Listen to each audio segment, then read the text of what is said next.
Привет, это канал Взлет, меня зовут Ольга, и в этом видео мы с вами рассмотрим новую антивозрастную тональную основу Giordani Gold с пребиотической сывороткой, потому что линейка обновилась. И в этом видео мы с вами посмотрим сводчи 5 новых оттенков, и также я протестирую эту тональную основу на лице, сравню ее с прошлой линейкой и поделюсь своими впечатлениями. Если вам все это интересно, то поехали!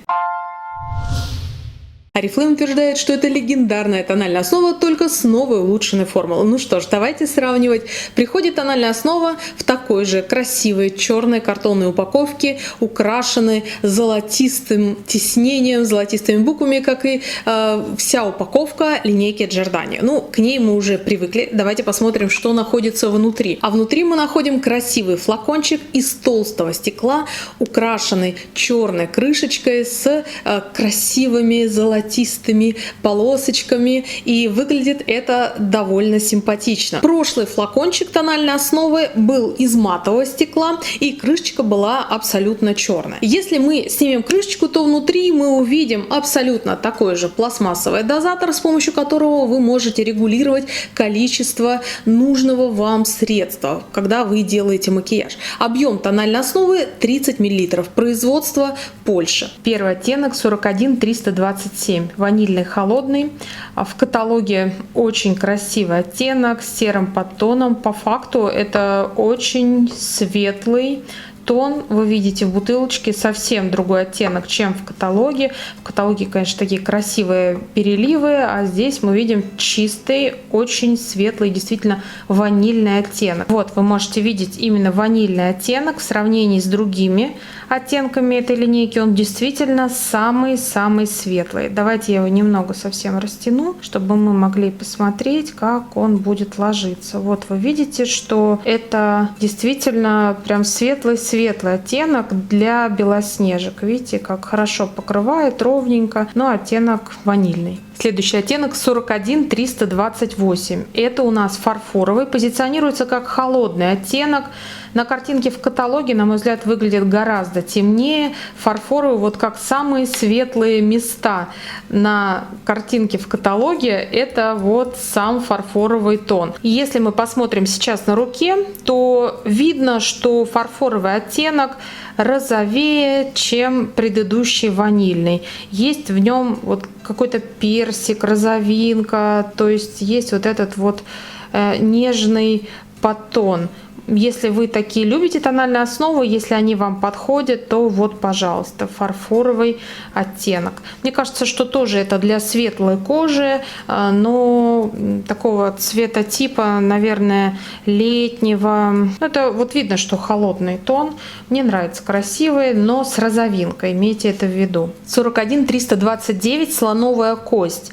В каталоге откровенно рыжий оттенок, хотя позиционируется как холодный. В тюбике, конечно же, в баночке мы видим, что он более холодный, и как мы можем видеть, он также более холодный, чем слоновая кость предыдущей линейки. Мне нравится, какой сделали тон. Давайте посмотрим в сравнении с другими оттенками. Вы видите, что в сравнении с 5 другими оттенками именно в слоновой кости присутствует вот тот самый нежно-серый корректирующий подтон, который идеально выравнивает все неровности. Вот если мы растушуем ее слегка, вы видите, как она ложится по сравнению с двумя предыдущими оттенками. Вы видите, вот что фарфоровый гораздо более рыже-персиковый, чем вот слоновая кость. Слоновая кость вот легла просто вот идеальным таким корректором. 41330 бежевый.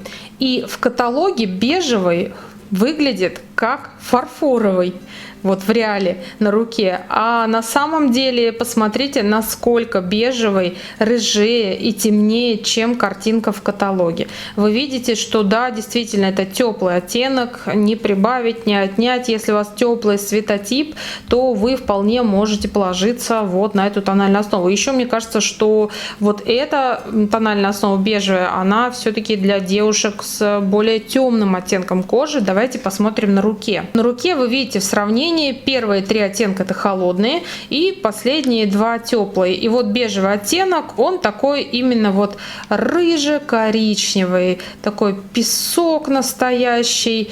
И ну, хорошо смотрится. Я не очень люблю такие рыжие оттенки, но есть девушки, которым безумно идет этот тон, и возможно вы именно такая девушка. И 41331 это корица, тоже теплый оттенок, только у предыдущего оттенка был более рыжий подтон, а у корицы он более выраженный коричневый.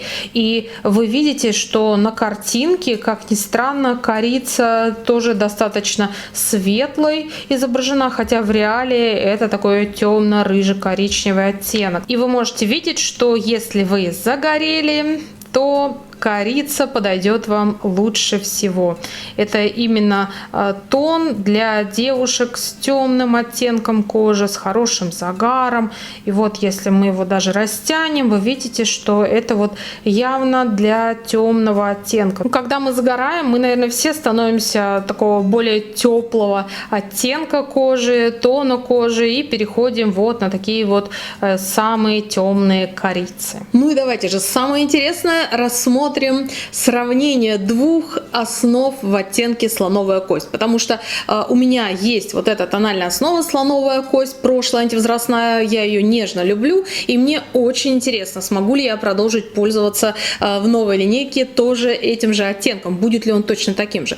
Так, наносим тональную основу на руку, и первые нажатия, они пустые всегда, потому что трубочка с воздухом, которая вставлена в тональную основу, и вот воздух вышел, и мы видим красивый оттенок слоновой кости. Давайте нанесем старую тональную основу рядом, и я могу с уверенностью сказать, что это разные 2 оттенка.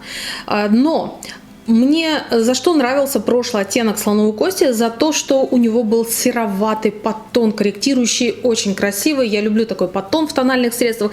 И я вижу, что в сравнении вот этого сероватого подтона в новой линейке больше. И меня это устраивает. И старая линейка выглядит рыжее, девочки, рыжее. Если растянуть вот эту тональную основу на руке, то вы увидите, что вот эта рыжина, она явно выражена. Кстати, сейчас, когда я растягиваю на руке тональное средство, то по текстуре они тоже отличаются.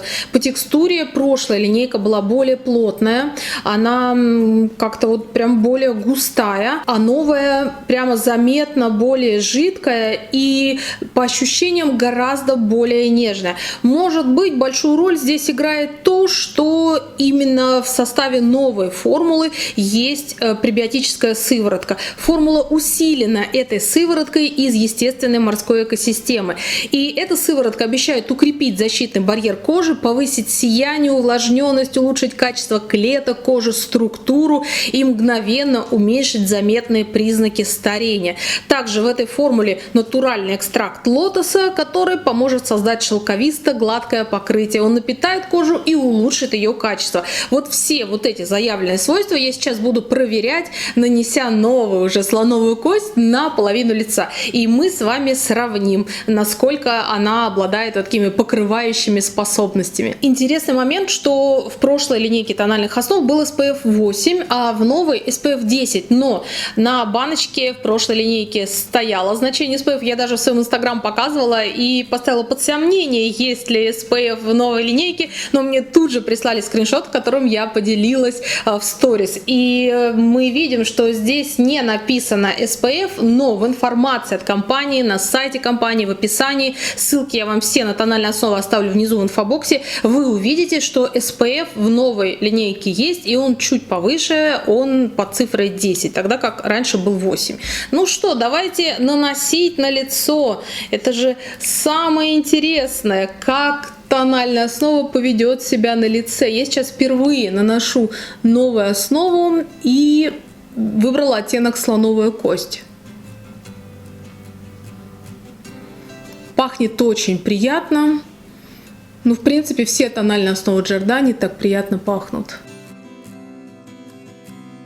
Кстати, тоже интересный момент, что новая тональная основа подходит для нанесения на кожу вокруг глаз. Наверное, из-за своей вот этой очень-очень нежной, легкой текстуры. Но это здорово, можно сэкономить на консилере или на времени, когда вы наносите консилер.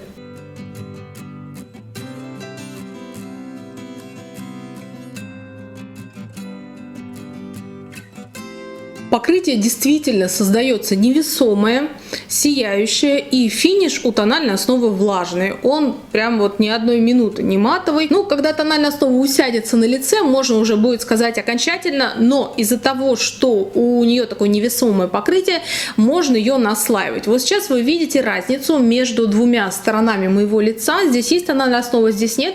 Я бы не сказала, что она прямо вот перекрывает супер плотно, может быть, из-за своего невесомого покрытия, но ее можно наслоить, девочки. Давайте попробуем нанести второй слой тональной основы и посмотреть, как она будет выглядеть в два слоя.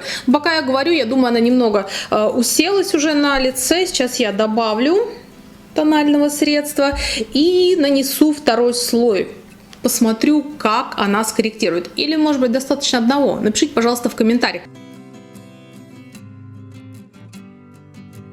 Мне кажется, что прямо очень плотно лег второй слой. Вам-то видно это все? Смотрите.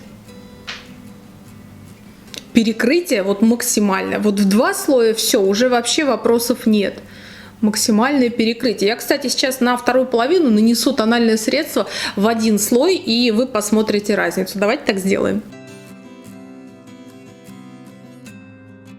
Так как тональную основу можно носить на кожу вокруг глаз, то мы даже здесь ее немножечко вобьем. И тогда будет одного тона кожи на лице с кожей век. Интересный момент. Я не помню, чтобы до этого в Oriflame тональные основы разрешали официально в описании наносить на кожу вокруг глаз. Вы помните такое? Ну что, вот, все, два слоя нанесена тональная основа на половинку лица. Давайте я нанесу второй слой на вторую часть лица. Вот я нанесла тональная основа на все лицо, и вы можете оценить результат. Обязательно поделитесь своими отзывами в комментариях. Я вижу, что, несмотря на то, что тональная основа имеет сияние, за счет невесомой своей текстуры она не выглядит, знаете, таким блином на лице, она ни в коем случае не выглядит жирной, а именно смотрится вот визуально как тональная основа, которая действительно омолаживает кожу. Вот у меня вот такие первые впечатления.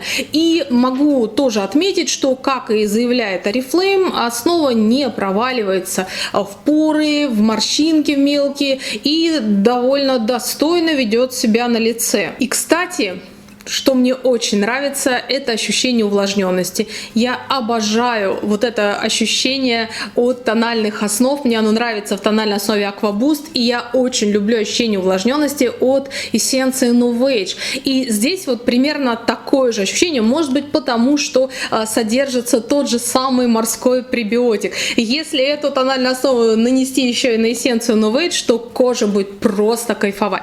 В общем-то, я осталась довольна новой тональной основой. Я даже прощаю ей то, что оттенок слоновой кости немного отличается. Мне понравилась новая слоновая кость, и я думаю, что я буду с удовольствием ею пользоваться. А если вы уже попробовали новую тональную основу, поделитесь, пожалуйста, впечатлениями в комментариях. Если вам был интересен и полезен мой тест-драйв, то ставьте под ним лайк, ну и, конечно же, подписывайтесь на наш канал, если вы еще не подписаны, и нажимайте на колокольчик, чтобы получить оповещение и посмотреть видео прямо на нашем канале самыми первыми. Пока-пока.